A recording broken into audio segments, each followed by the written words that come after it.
खबर देहरादून से है, जहां मुख्यमंत्री ने दी 238 करोड़ की पेयजल योजनाओं को मंजूरी। आपको बता दें, देहरादून के विश्व बैंक पोषित गुमानी वाला पेयजल योजना के लिए 16.50 करोड़, संचालन और रखरखाव के लिए 4.81 करोड़, जीवनगढ़ पेयजल योजना के निर्माण कार्य के लिए 48.90 करोड़ रुपए, संचालन और रखरखाव के लिए 15.30 करोड़ रुपए की स्वीकृति।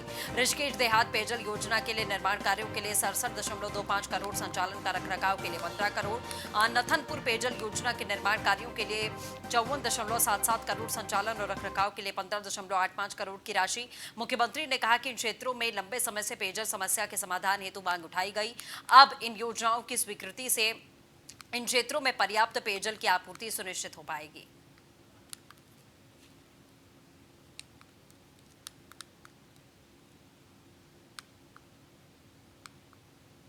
भाजपा प्रदेश अध्यक्ष बंशीधर भगत ने सरकार द्वारा आवंटित नए आवास पर गृह प्रवेश किया है। इस मौके पर भाजपा के तमाम नेता और कार्यकर्ता मौजूद रहे। मुख्यमंत्री त्रिवेंद्र सिंह रावत समेत कई कैबिनेट के मंत्री मौजूद थे।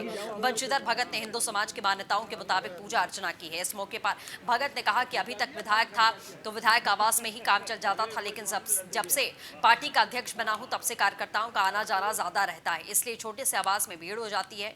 इसीलिए सरकार द्वारा मुझे मंत्री आवास में एक बंगला उपलब्ध कराया गया है। इसके लिए मैं सरकार का धन्यवाद अर्पित करता हूं।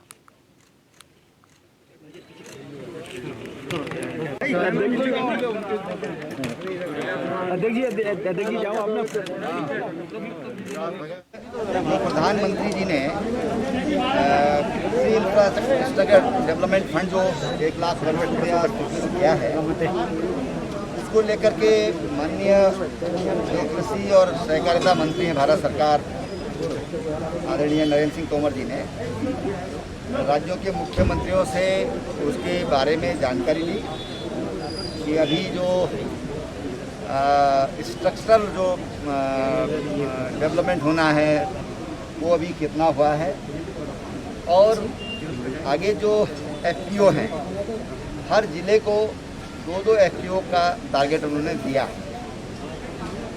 उसके अंतर्गत क्या क्या सुविधाएं भारत सरकार की ओर से मिल रही हैं और किस ढंग से हमको उन योजनाओं को कार्यान्वित करना है, इस पर उन्होंने बताया है। साथ ही 1 डिस्ट्रिक्ट 1 प्रोडक्ट, तो मैंने उसमें कहा कि जो पर्वतीय राज्य हैं, पर्वतीय राज्यों के बारे में इसके लिए अलग से नीति निर्धारण की आवश्यकता है, क्योंकि पहाड़ी जितने भी राज्य हैं उसी राज्य में हमारे हिमालयी क्षेत्र भी हैं, कुछ अपर हिमालय है, कुछ घाटी के इलाके हैं। तो एक ही राज्य में कई तरह की जलवायु, एक ही ज़िले में कई तरह की जलवायु है, और इसलिए पर्वतीय राज्यों के लिए और विशेषकर उत्तराखंड का मैं नेतृत्व करता हूं, तो उसके लिए अलग से विचार करना चाहिए। उत्तराखंड की राजनीति में आपकी एंट्री 2022 में सभी सीटों पर चुनाव लड़ेगी आम आदमी पार्टी। उत्तराखंड में विधानसभा की 70 सीट सभी पर लड़ेगी। आप संयोजक अरविंद केजरीवाल ने ऐलान किया। केजरीवाल का दावा, उत्तराखंड की जनता की राय पर यह फैसला। उत्तराखंड में 62% लोग चाहते हैं आम आदमी पार्टी चुनाव लड़े। उत्तराखंड में दोनों पार्टियों से लोगों की उम्मीदें खत्म हैं। शिक्षा, रोजगार और स्वास्थ्य के मुद्दे पर चुनाव लड़ेगी आम आदमी पार्टी। उत्तराखंड में बीजेपी और कांग्रेस को टक्कर दे सकती है। आप उत्तराखंड के इतिहास में आज तक रिपीट नहीं हुई सरकार। अब तक कांग्रेस और बीजेपी के हाथ में उत्तराखंड की कमान। दिल्ली की तर्ज पर हाफ बिजली हाफ फॉर्मूला हिट हो सकता है। हेल्थ सेक्टर उत्तराखंड का सबसे कमजोर पहलू। आम आदमी पार्टी का हेल्थ कार्ड उत्तराखंड में कामयाब हो सकता है। तो उत्तराखंड में दोनों पार्टियों से लोगों की उम्मीद खत्म हो गई है। हमने यहाँ सर्वे कराया, 62% लोग चाहते हैं कि हम यहाँ से चुनाव लड़ें। हमने तय किया कि आप रोजगार, शिक्षा और स्वास्थ्य के मुद्दे पर उत्तराखंड में चुनाव लड़ेंगी।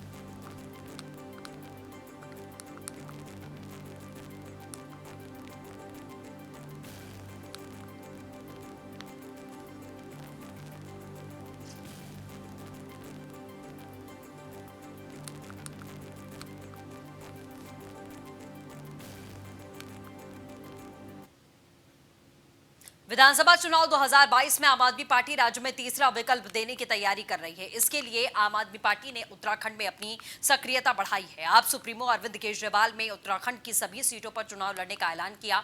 आपके उत्तराखंड प्रभारी दिनेश मोहरिया ने देहरादून में पदाधिकारियों से बैठक की। क्या कुछ रणनीति है आम आदमी पार्टी की, इसको लेकर प्रदेश प्रभारी दिनेश मोहरिया ने न्यूज वन इंडिया के रेजिडेंट एडिटर फहीम तरहा से खास बातचीत की है।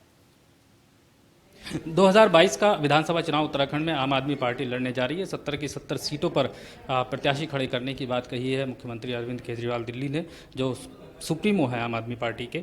हमसे बात करने के लिए दिनेश मोहनिया जी मौजूद हैं, प्रदेश प्रभारी हैं। किस तरह से प्लानिंग इसकी करनी पड़ी है 2022 के चुनाव को लेकर के? अभी से घोषणा है, क्या एक तीसरा विकल्प देने की कोशिश है? निश्चित तौर पे जो सर्वे दिखाता है कि लगभग 62% लोग ये कह रहे हैं कि आम आदमी पार्टी को उत्तराखंड में चुनाव लड़ना चाहिए, तो निश्चित तौर पे ये एक बड़ा नंबर है और बहुत इनकरेजिंग नंबर है कि लोग चाहते हैं कि आम आदमी पार्टी उत्तराखंड में चुनाव लड़े। और मेरा ये मानना है कि जिस भी प्रदेश की जनता ये की जो भी आकांक्षाएं हैं उसको पूरा करना राजनीतिक पार्टियों की जिम्मेवारी है, उनका धर्म है। इसी परिप्रेक्ष्य में अब आम आदमी पार्टी ने तय किया है कि आम आदमी पार्टी आने वाले 2022 के चुनावों में 70 की 70 विधानसभा सीटों पर चुनाव लड़ने जा रही है। किस तरह का सर्वे, ये क्या आधार रहा है सर्वे का? किस तरह का फीडबैक लिया गया है इसमें? देखिए, मैं जिस तरीके से बहुत बड़ी संख्या में उत्तराखंड के लोग दिल्ली में रहते हैं और वो दोनों प्रदेश की परिस्थितियों को के जानकार हैं, उनके गांव यहाँ हैं वो, लेकिन काम की वजह से यहाँ रहते दिल्ली में। उन लोगों का कहना था कि भाई आपने जो कुछ दिल्ली में करके दिखाया है, दिल्ली में अगर स्कूल सुधारे हैं, हॉस्पिटल सुधारे हैं, बाकी चीज़ों पे अगर काम हुआ है तो ये काम उत्तराखंड में भी होना चाहिए। तो लेकिन वो बड़ी संख्या, मान लीजिए कोई आके आपसे कहता है तो आप, हमें भी इतना भरोसा नहीं था, तो हमने कहा कि हम एक सर्वे करा लेते हैं और सर्वे में तय करेंगे कि भाई क्या होता है, रिजल्ट क्या आता है। तो लेकिन सर्वे में जो नंबर आया वो हमारे लिए भी चौंकाने वाला था कि इतनी बड़ी संख्या में लोग चाहते हैं, उत्तराखंड की जनता चाहती है कि आम आदमी पार्टी यहाँ पर चुनाव लड़े। लेकिन मैंने जैसा आपको बताया कि ये बहुत इनकरेजिंग नंबर भी है कि 62% लोग चाहते हैं कि आम आदमी पार्टी चुनाव लड़े। तो निश्चित तौर पे फिर आम आदमी पार्टी ने तय किया कि अब हम 70 की 70 सीटों पर चुनाव लड़ेंगे। लेकिन क्या आम आदमी पार्टी के लिए एक चुनौती नहीं होगी, क्योंकि संगठन उस तरीके का नहीं है उत्तराखंड में, और संगठन एक बड़ी ताकत होती है किसी भी राजनीतिक दल के लिए?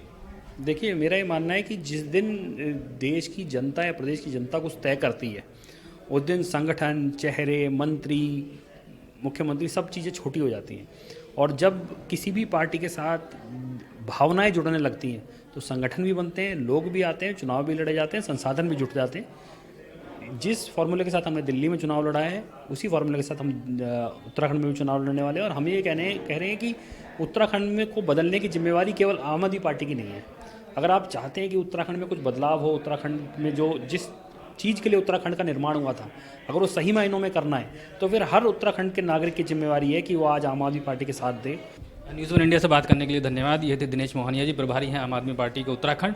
साफ तौर पर कहते हैं कि 2022 में वो चुनाव लड़ने जा रहे हैं आम आदमी पार्टी पूरी 70 के 70 सीटों पर। लेकिन देखना दिलचस्प होगा कि कांग्रेस और बीजेपी की राजनीति में उत्तराखंड में आम आदमी पार्टी तीसरा विकल्प कितनी मजबूती के सामने रख पाएगी और कांग्रेस बीजेपी की चुनौती का सामना किस तरीके से कर पाएगी। फ़हीम तनहा, न्यूज़ वन इंडिया, देहरादून।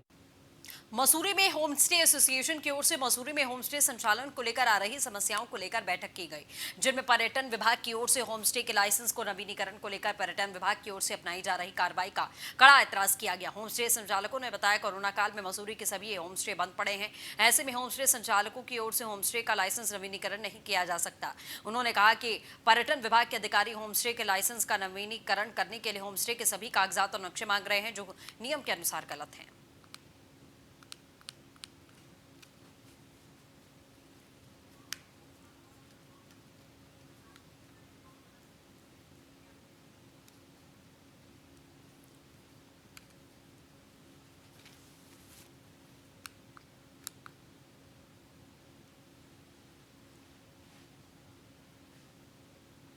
खबर ऋषिकेश से है, जहां पिछले 4 दिनों में एक महिला की अश्लील वीडियो वायरल हो रही है, जो चर्चा का विषय बनी है। इस वीडियो को वायरल होने से तीर्थ नगरी का नाम बदनाम हुआ है। समाज में ऐसी बुराइयों के लिए कोई जगह नहीं है। ऐसी वीडियो में समाज को खतरा होने के कारण अकाली दल अमृतसर उत्तराखंड ने आज पुलिस को ज्ञापन दिया, कहा कि इसका विरोध करना चाहिए। इस वीडियो को वायरल होने से रोकने के लिए पुलिस को कड़े कदम उठाने चाहिए। ऐसी मानसिकता के लोगों के खिलाफ पुलिस कार्रवाई होनी चाहिए। अकाली दल अमृतसर उत्तराखंड के अध्यक्ष जगजीत सिंह ने कहा कि समाज में पहले ही काफी बुराइयां हैं और एक ऐसी चीज से बुरा असर और बुरा संदेश समाज को जाएगा।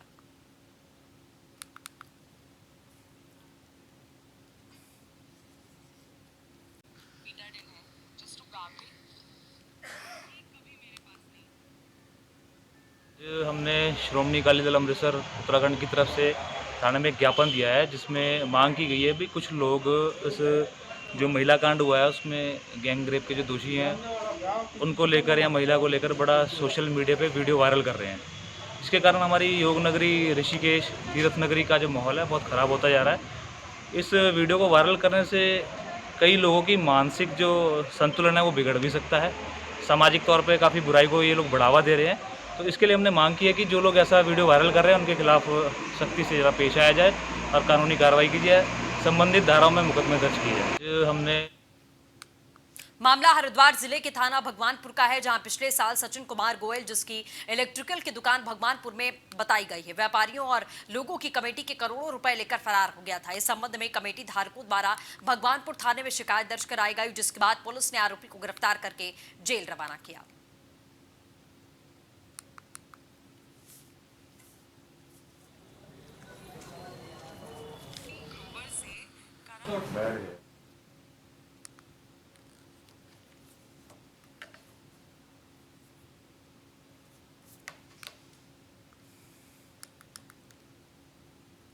हरिद्वार में 2 युवकों ने सल्फास खाकर अपनी जान दी। देर रात पबजी गेम खेलते थे दोनों युवक सिडकुल की एक कंपनी में नौकरी करते थे। पुलिस ने मोबाइल को जांच के लिए फोरेंसिक लैब भेजा। थाना सिडकुल के महादेवपुरम कॉलोनी का मामला है।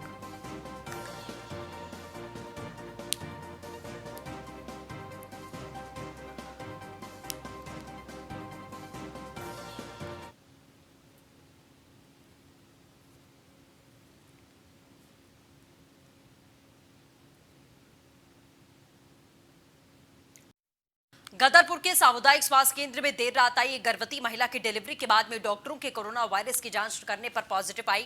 गदरपुर सामुदायिक स्वास्थ्य केंद्र के वरिष्ठ डॉक्टर अंजनी कुमार ने बताया कि महिला की कोरोना जांच रात को संभव नहीं है। उस महिला की डिलीवरी करवा दी गई। सुबह कोरोना जांच करने पर पता चला कि वो पॉजिटिव है। फिलहाल महिला के परिजनों को क्वारंटाइन किया गया है।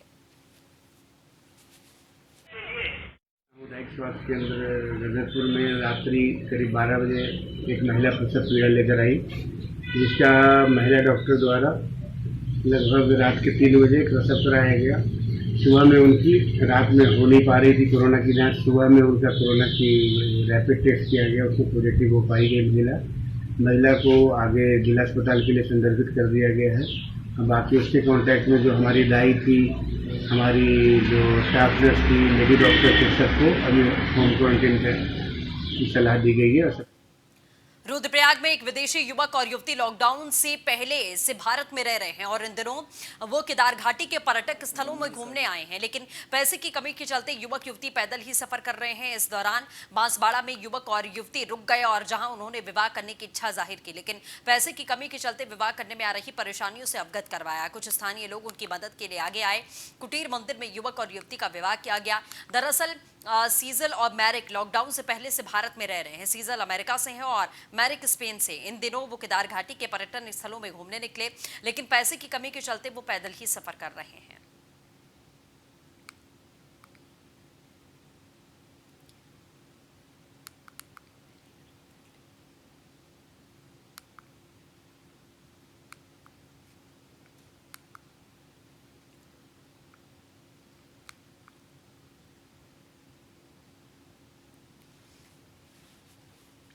तस्वीरें हम आपको लगातार दिखा रहे हैं।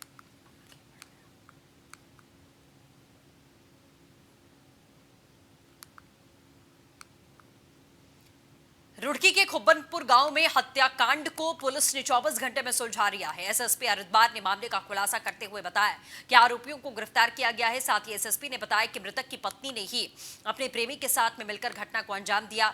मौके पर पहुंचे पुलिस ने शव को कब्जे में लेकर पोस्टमार्टम के लिए भेजा, जिसके बाद आरोपियों की धरपकड़ शुरू की गई। 24 घंटे में ही पुलिस ने 3 आरोपियों को गिरफ्तार किया। पत्नी ने ही पति को मौत के घाट उतारा। एसएसपी हरिद्वार ने मामले का खुलासा किया। 24 घंटे में सुलझाया मर्डर केस। पत्नी समेत 3 आरोपी गिरफ्तार। जो है कल लगभग सुबह 9 बजे हमारे पास सूचना मिली थी कि खुब्बनपुर गाँव पड़ता है, वहाँ एक लाश मिली है। उस पर हमारा टीम उधर पहुँच गई थी। हमारा वरिष्ठ अधिकारी जो एसपी देहात है सीओ मंगलूर पहुँच गए थे। उसको हमने आइडेंटिफाई किया था। बालेश करके नाम का था, खुब्बनपुर गाँव का रहने वाला है और इनका गला काट के हत्या करने की आशंका थी। तो हमारा टीम तत्काल रूप से जो है इसमें काम किया। तो हमें 24 घंटे के अंदर जो हमें इसमें सफलता मिल गई है। इसका कारण ये है कि इनका वाइफ अपना जो प्रेमी के साथ मिलकर जो है इनका स्लीपिंग पिल्स खिलाकर इनका घर पे जो है गले घोट के इनको मार दिया गया है। फिर वहाँ से बोरी में बाड़ी को भरकर जो है ये बगीचा में छोड़कर गले काट के इस घटना का थोड़ा सा बदलने का प्रयास की गई। इसमें जो है इनका बेटे का भी अपने प्रॉब्लम लेकर जो है इन तीनों ने मिलकर इस घटना का अंजाम दी है। तीनों को हमने अरेस्ट कर। खबर देहरादून से, जहां कुमाई परिक्षेत्र के जिलों में बारिश का अनुमान। गढ़वाल परिक्षेत्र में लगातार हो रही बरसात, बारिश के चलते चारधाम के कई मार्ग बंद हुए हैं। चमोली, छिनका और लामबगड़ मार्ग को खोल दिया गया है।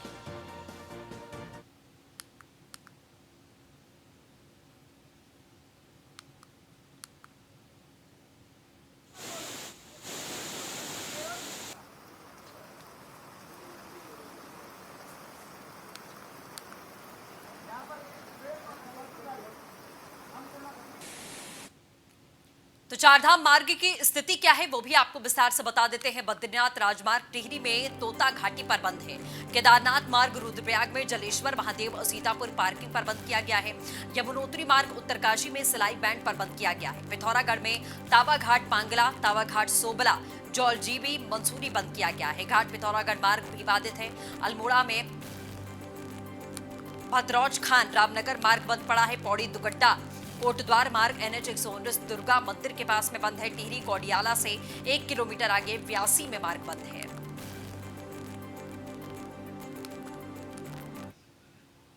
उत्तरकाशी में बारिश ने मचाई तबाही। बारिश से भूस्खलन से कई गांवों में खतरा है।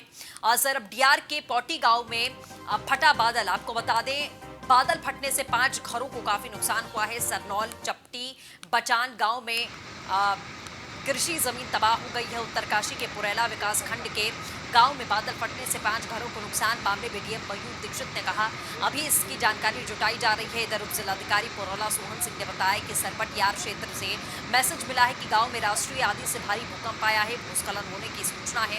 पिछले 3 दिनों से लगातार हो रही बरसात से उत्तरकाशी जिले के नौगांव विकासखंड सहित सरनौल, चटारसी, बचा, नौगांव में भारी बारिश से भूस्खलन हुआ, जिससे कृषि भूमि और आवागमन के रास्ते बंद हैं। मचान गांव के प्रधान संदीप खंडूरी ने बताया क्षेत्र में हो रही भारी बरसात ने रंगरखंडी और मैंड से भारी तबाही मचा दी है।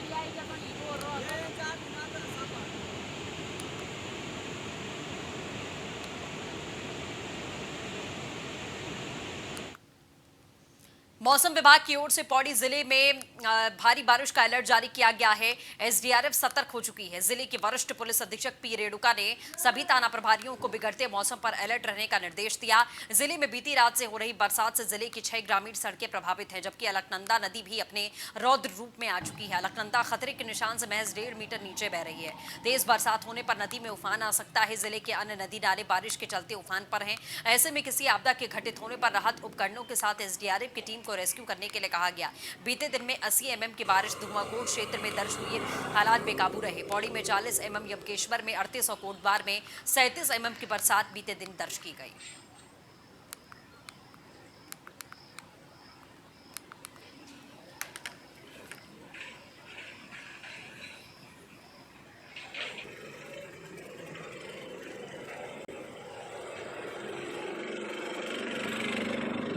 हमारा डिज़ास्टर का या आपदा का बारिश का मौसम है, उस समय तो हमारा कितना भी पुलिस स्टेशन है वहाँ पर हम लोग ने पहले ही ट्रेंड हमारा पुलिस है, ट्रेंड पुलिस है। एंड सभी थाना क्षेत्र में हमने आपदा की कितना भी इक्विपमेंट है आपदा का, वो सभी उनके पास उपलब्ध है। इसके अलावा यहाँ पर हमारा एसडीआरएफ का टीम्स भी कोटद्वार है, श्रीनगर है, एंड सतपुली है, लक्ष्मण झूला है, ऐसे जहाँ पर उनको भी हमने व्यवस्थापित कर रखे हैं। सो हमारा कहीं भी कोई भी सूचना आने पर तुरंत ही वो लोग अपना वहाँ पर तत्काल पहुँच देते हैं। अभी 1-2 दिन पहले वहाँ पर दुमाकोट क्षेत्र में हुआ था, वहाँ भी हमारा टीम ने वहाँ पर गए, वहाँ पर 2 लोगों को वहाँ पर उन्होंने बचाया। सो ये ट्रेनिंग उनके अच्छा हो रही, एक तो ट्रेनिंग है एंड उनके पास सारा साधन है। इस वजह से पुलिस है तुरंत ही वहाँ पर मौके पर पहुँच के अपना कार्रवाई करते हैं। यहाँ पर हमारा डिज़ास्टर का या आपदा का बारिश का मौसम है, उस समय तो हमारा कितना भी पुलिस स्टेशन है वहाँ पर हम लोग ने पहले ही ट्रेंड हमारा पुलिस है, ट्रेंड पुलिस है। एंड सभी थाना क्षेत्र में हमने आपदा की कितना भी इक्विपमेंट है आपदा का, वो सभी यहाँ पर एक बरसाती नाला बहता है जो बरसात के दिनों में तमाम लोगों के घरों में और खेतों में घुसता है और बजरी लाता है, जिसके कारण सबका बहुत नुकसान होता है। मैं भूतपूर्व में प्रधानाचार्य रह चुकी हूँ और 75 साल की हूँ। पहले मैंने मौसम विभाग की चेतावनी के बाद में आपको बता दें मौसम विभाग की तरफ से चेतावनी जारी की गई है। बरसात को लेकर, भारी बारिश को लेकर चेतावनी। बारिश से क्षेत्र की नदियां नाले अपने उफान पर हैं और जगह जगह भूमि कटाव और अन्य नुकसान ग्रामीण क्षेत्रों में देखा जा रहा है। इसी के तहत में गांव भोगपुर में स्थित महादेव खाला भी अतिक्रमण की जद में आने के बाद में लोगों के लिए परेशानी का सबब बना, जिससे पानी से लोगों को मार्ग पर चलना मुश्किल है। साथ ही लोग जान जोखिम में डालकर इस खाले को पार कर रहे हैं और अपने घरों की ओर जाते हैं। इस खाले में क्षेत्रवासियों को परेशानी हो रही है। प्रधानाचार्य शकुंतला देवी ने भी हाईकोर्ट में जनहित याचिका डाली, जिस पर हाईकोर्ट द्वारा फरवरी 2020 में इस खाले में पानी की निकासी को लेकर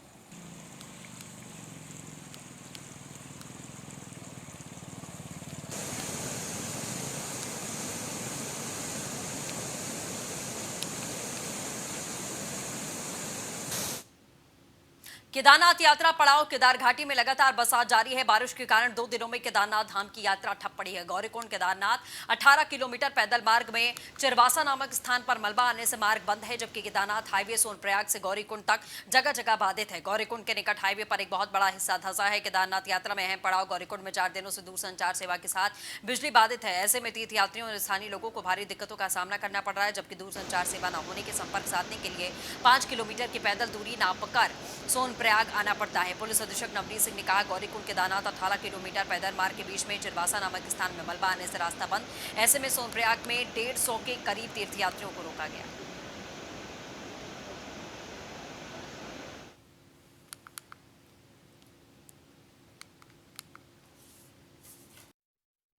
दिन से गौरीकुंड सोनप्रयाग राष्ट्रीय राजमार्ग पूर्ण रूप से बंद पड़ा हुआ है। आज सबसे बड़ा डेंजर जोन बन चुका है गौरीकुंड राष्ट्रीय राजमार्ग। विगत 4 दिनों से गौरीकुंड में न बिजली सप्लाई ठप पड़ी हुई है और दूरसंचार सेवा भी बिल्कुल ठप पड़ा हुआ है, जो कि केदारनाथ की यात्रा का अहम पड़ाव है गौरीकुंड। प्रशासन विगत 4 दिनों से अभी तक यहाँ पे कोई भी टीम नहीं भेज पाया है और 4 दिनों से रास्ते, पानी, बिजली, दूरसंचार सेवाएँ बिल्कुल ठप पड़ी हुई हैं। प्रशासन बेसुध लापरवाह बना हुआ है। देखिए, जो चिरवासा में बंद है ट्रैक पे, तो उसके संबंध में हमने सोनप्रयाग में जितने भी तीर्थयात्री लगभग 150 के अराउंड वहाँ पे लोग हैं जो ऊपर दर्शन के लिए जाना चाहते हैं, उनको रोक दिया था कल से, तो वो नीचे सोनप्रयाग में ही हैं। इसके अलावा जो केदारनाथ में जो थे और जिन्होंने दर्शन करके जो वापस आ रहे उतर रहे थे, SDRF और लोकल पुलिस के साथ ऐसे उनको नीचे लाया जा रहा है एक एक करके, और उनको हम थ्रू करते रहे हैं और संभवतः आज शाम तक उस रास्ते को उस काम चल रहा है। अगर वो क्लियर हो जाता है तो फिर हम जो यात्री नीचे रुके हुए हैं इनको भेज देंगे। इसके अतिरिक्त मूनकटिया में मसूरी नगरपालिका की ओर से मसूरी क्षेत्र में बंद पड़े नालों को खोलने की कवायद की जा रही है, जिसको लेकर अधिशासी अधिकारी आशुतोष अति की ओर से कई क्षेत्र के बंद पड़े नालों का निरीक्षण किया गया। अधिकारियों को तत्काल नालों को खोलने को लेकर कार्रवाई करने के निर्देश दिए गए। अधिशासी अधिकारी आशुतोष अति ने बताया, मसूरी नगरपालिका क्षेत्र में कई जगह पर प्राकृतिक और पालिका की ओर से निर्माण हुए नाले मलबे और गंदगी से पटे हुए हैं। आजकल देखी जा रही है, क्योंकि बरसात की जो इंटेंसिटी है, फ्रीक्वेंसी है, मैग्नीट्यूड है, वो तीनों बढ़ गए हैं। तो इसको लेकर के ये हमारी एक स्ट्रेटजी है कि सबसे पहले उन राजाजी टाइगर रिजर्व की मोतीचूर रेंज में सटे ग्रामीण क्षेत्रों में इन दिनों जंगली गजराज का आतंक है। घनी आबादी वाले इस क्षेत्र में विशालकाय गजराज की आमद से लोग दहशत में हैं। कल देर शाम हाथी ने रायवाला गांव में जमकर उत्पात मचाया, फसलों को रौंद दिया। हालांकि हाथी को आतंक को देखते हुए रिहायशी क्षेत्र में हाथियों की घुसपैठ को रोकने के लिए महकमे ने कई टीमों का गठन किया है।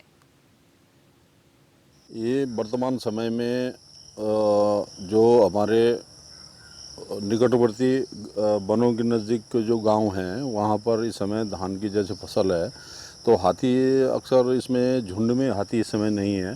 केवल सिंगल हाथी जो अकेला टस्कर है वही मतलब जो है जैसे धान की खेती में आ गया, तो उसके बाद हमारी टीम फिर जैसे बसंती माता मंदिर चला गया, फिर वहाँ टीम चली जाती है। फिर सूचना आ गई खांडगांव में आ गया, तो खांडगांव में हमारी पेट्रोलिंग टीम रात भर गश्त करती है और नियमित रूप से हमारी गश्त है। हमारी गश्त कभी भी इस मामले में ये नहीं है कि हमारी ब्रेक है, लगातार गश्त जारी है और पूरा हमारा प्रयास रहता है कि किसी तरह से